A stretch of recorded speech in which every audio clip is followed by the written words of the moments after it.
So that was poor, wasteful spending, right? Which was Obama or Trump's? Trump. I mean, according to you, both of them were poor and wasteful. Well, we'll see how Trump's ideas turn out, right? I mean, it's not that we'll see how they turn out. We know how they will turn out. Policy. I really, it was all, Kamala was all about, how Trump is bad versus what policies she stood for. And so, can you name, 3 policies that Kamala was big on? Yeah, how about this? I'm going to name one policy that Kamala Harris ran on, and then you're going to name one policy that Donald Trump ran on, and we're going to see who runs out first. I'll go first. Increasing the child tax credit to $6,000 for the first year of a child's life, $3,600 for the second 4, then $3,000 from the age of 5 to 17. Now you go by naming one policy of Trump. Well, I don't think I'm going to be able to go head to head with you, but for me, the big issues were shutting down the insane border policy that endangered, all the people crossing. And, getting rid of Biden's border policy? Is that what you're saying? He didn't have a policy. It's like what both sides of his mouth. One side was the border is closed, and you probably know this. How many millions came through when he was president? I don't think that there's any reliable prediction. I just kind of go off of what I hear Trump supporters say. Some say 7 million, some say 14 million. It's probably closer to even like if 5. it was 5. What if it was 5? It's probably closer to 5. Massive. Also, your claim that Biden didn't have border policies is patently false. He did. He had a bipartisan border bill that he tried to get passed through Congress. Republicans supported it a lot, but then Donald Trump was like, oh no, this is a big issue. If they're able to fix the border before the election, then I won't be able to run on fixing the border. Then I'll probably lose the election. So then he called all the Republicans in Congress and told them to torpedo this bill. So the issue persisted. So he'd win in 2024. So Biden, quote unquote, not having border policies to blame on Trump. Funny enough. I know that sounds like some crazy liberal bullshit, but I promise it's true. I think you just did a miraculous twist of words to try to get to your position. Well, I understand why you'd say that. If I was in your shoes, I'd be saying the same thing, but I promise it's true. I mean, the thing I said was that, the policy that was stated was totally different than what they did. So the policy was the border was closed, but let's not go down there and look, and let's not count. And, and so that's just not true. Their border policy was to invest a couple $1 billion into building more courts and hiring more judges along the southern border to expedite legal entry, which would naturally disincentivize illegal entry, while also working diplomatically with southern Latin American countries to make their economies better off to disincentivize immigration from them to here, and also granting the president additional special authority to completely shut the border down when crossings would cross over a rolling daily average over the course of a week or two. But once again, they couldn't get most of that policy passed because Donald Trump told the Republicans to vote against it. Well, it sounds like you know an awful lot about Democratic policy, but the bottom line is Trump didn't need any of that to close the border. He didn't close the border. I'm supporter of Trump's actions that we're just literally repeating the last conversation. Very minimal people crossing. If you think it is you just said, quote unquote, I support the actions that Donald Trump engaged in that led to very minimal levels of undocumented entry. Yeah. I don't think you do, because if you did, you'd be a very evil person. Can I tell you why?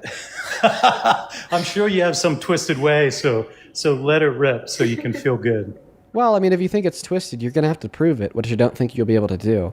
Sure, the actions engaged by the Trump administration to reduce undocumented entry, straight up to violate the human, natural, and constitutional rights of immigrants who are already here. Of course, when we're illegally deporting people where they've been tortured. Of course, when we're executing and murdering citizens who are defending immigrants' rights. Of course, when we're stripping constitutional protections away from the children born to undocumented immigrants. Of course, when we're lying about undocumented immigrants, saying that they've all escaped mental institutions, asylums, and prisons. Of course, when we're saying that they're going to rape your wife and eat your pets and dogs and kidnap your children, fear-mongering and demonizing the hell out of them, we will then have less undocumented entry because they're just simply too scared to enter. So do you support all of the heinous human rights abuses, constitutional infractions, and infringements on the natural rights possessed by undocumented immigrants in this country that has reduced undocumented entry?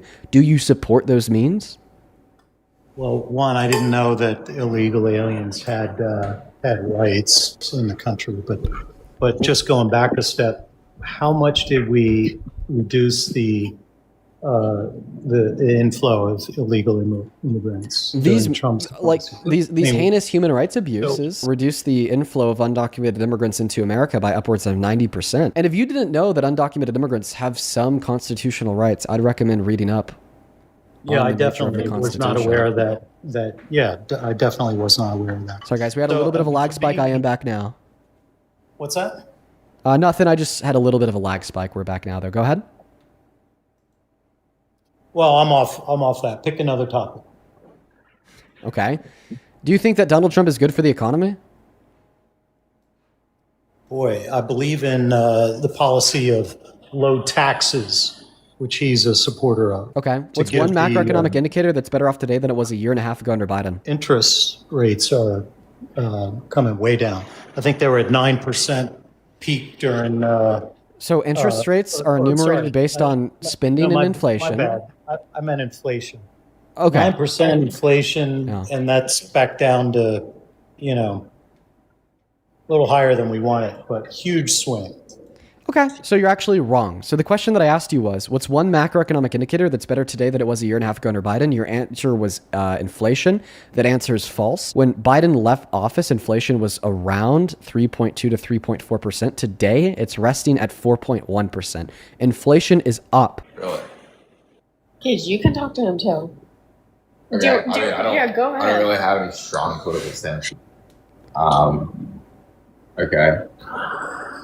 I don't know what to talk about. Yeah, I remember that. It did come down from the 9, but the under Biden's watch, all of that, the huge swing in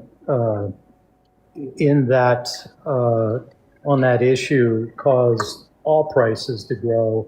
You tell me how much. Yeah, 20, what did Biden do to cause that 20%? 9% high of inflation? What did inflation over the 4 years? What was the average? And what was the total price increase, over that time period? I don't know what the average is. I would assume it's pretty high because of the 9% levels of inflation in June of 2022. What did Biden do to cause that inflation? Well, I think it wasn't just Biden. It was all the spending that came on the tail of it that kept that whole. So you'd argue the less spending, the better? Yeah, the very last bill that the government signed was just hugely unnecessary. Okay, perfect. So you'd argue the less spending, the better. So therefore, you think that Biden was a better president than Trump because Trump spent twice as much as Biden did in his 4 years, $8.6 trillion compared to $4.6 trillion, according to the CRBF, which is the Committee for a Responsible Federal Budget. And you especially think that Biden was better than Trump so far in his second term because once again, under Biden's 4 years, we only spent $4.6 trillion worth of debt-related spending. In the last year and a half, in both terms. Biden spent half as much as Donald Trump did in his first 4 years compared to Trump's first 4 years. And Donald Trump already in the first year and a half of his second administration has spent more than Biden did in the totality of his 4-year administration. You said the less spending, the better. So because Biden spent less in both Trump in his first term and even so far in his second term, Biden was a better president. I didn't say they're a better president. I'm just talking about policy here. I know. And you think that Biden's policy is better. You said that you came up here to talk about policy. No, I don't. So I'm here to talk about policy. Okay. So then you don't think the less spending, the better. Yeah, I do think the less spending, the better. Okay. So then Biden's fiscal policy was better, right? Yeah. I mean, you can add it all up. I think. I didn't like the some of the spending that Trump did early on as well. It was like there's the last time. Trump has spent more. Do you agree? Do you agree that the CRBF, the Committee for a Responsible Federal Budget, is accurate in reporting that Donald Trump spent $8.6 trillion worth of debt-related expenditure under his first administration compared to the $4.6 trillion worth of debt-related expenditure spent by Biden over his 4 years? Do you accept that as a fact? It sounds right to me. I don't remember the exact number. I think the big thing that we did during Trump's first term is a huge bill that both Democrats and Republicans did. For Trump, he got, I think it was a big military plus up. And then no, the big military bills from Biden. To get back to what I was saying. Okay, so you do expect that Donald Trump spent significantly more than Biden? I don't remember what Biden spent in which terms. I just fucking told laid you. out I the just told you. numbers. $4.6 trillion under Biden, $8.6 trillion under Trump. Who spent more, Trump or Biden? Well, if the numbers are accurate, it's clear, and Okay. no need to ask. So do you remember earlier when you said that the less spending, the better? Yes, less Okay. spending. So Biden's spending was better than Donald Trump's spending. You got to look at the bills and what the money was spent on, and I think we're learning a lot now about where a lot of that money went, and I think a lot of it was wasteful.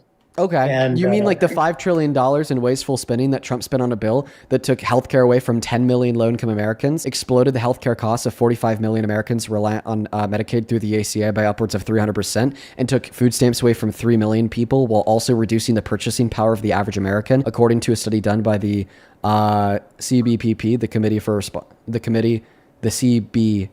Committee on Budget and Policy Priorities. I mean, like that bill, wasn't that wasteful spending? Sounds great, but I watched through Obamacare prices that were supposed to, come down absolutely skyrocket.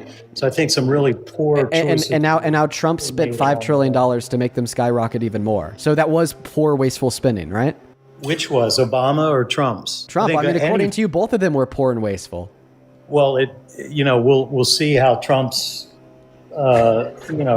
ideas turn out, right? I mean, it's not that we'll see how they turn out. We know how they will turn out because we know that when we defund the ACA credit and your costs haven't gone up. Okay, are you on Medicaid through the ACA? Our costs did not go up. Okay, are you on Medicaid through the ACA? No. Okay, so this doesn't affect you. Of course your costs didn't go up. The ACA, which provides health care for 45 million Americans, so premiums for people relying on the ACA are going up by literally a factor of 3 because he defunded an ACA credit to help keep those costs low. Once again, that was a part of the $5 trillion spent in the big, beautiful bill that only hurt the average American. This is why earlier I asked you to name one macroeconomic indicator that's better off today than it was a year and a half ago under Biden. The reason why I asked you that question is because every factor of the economy at large is worse off today. There's not one way that the average American is doing better off. There's not one way that the economy as a whole is better off. Donald Trump has destroyed the economy. He's caused the most bankruptcies in 15 years for manufacturers last year. He gave us the worst jobs report of 20 years ignoring recessions. In 2024 under Biden, we added 2.2 million jobs. In 2025 under Trump, we only added 181,000 jobs. We had the most layoffs since the pandemic. We now have the highest inflation for the price of groceries in 3 years and the highest monthly increase in the price of gas since the Vietnam War in 1968. And this is the man that you're arguing is good for the economy. If he was so good for the economy, then why is literally everything worse off today because of him? Yeah, I don't agree they're worse off. I think then name one macroeconomic variable that's better off today than it was a year and a half ago. Do it. You just said a bunch of things. The bottom line, you can't get past the fact that the inflation rate over the 4 years was with Biden was lower somehow than Trump. That wasn't the high inflation that we saw under Biden was not caused by Biden. That was caused by a global pandemic. We saw inflation rates soar in literally every nation on the face of planet Earth. But frankly, you should be thanking Biden because we were able to disproportionately reduce the inflation that we faced in America faster than any other country in the G7 because of his awesome leadership. But please answer my question. You said that you don't believe things are worse off. Yes, his domestic policy was great. You said that you don't believe that things are worse off today than they were a year and a half ago under Biden. Name one macroeconomic indicator that is better today under Trump than it specifically was 1 year and a half ago under Biden.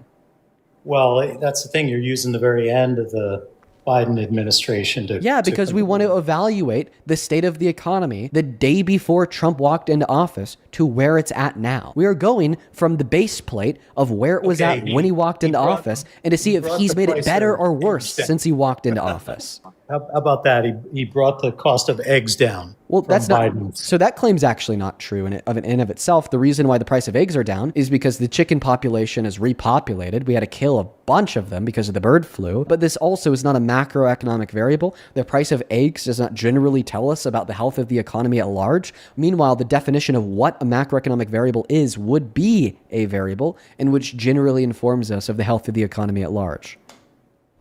Okay, you win. All right, have a good night. You too. Have a good one.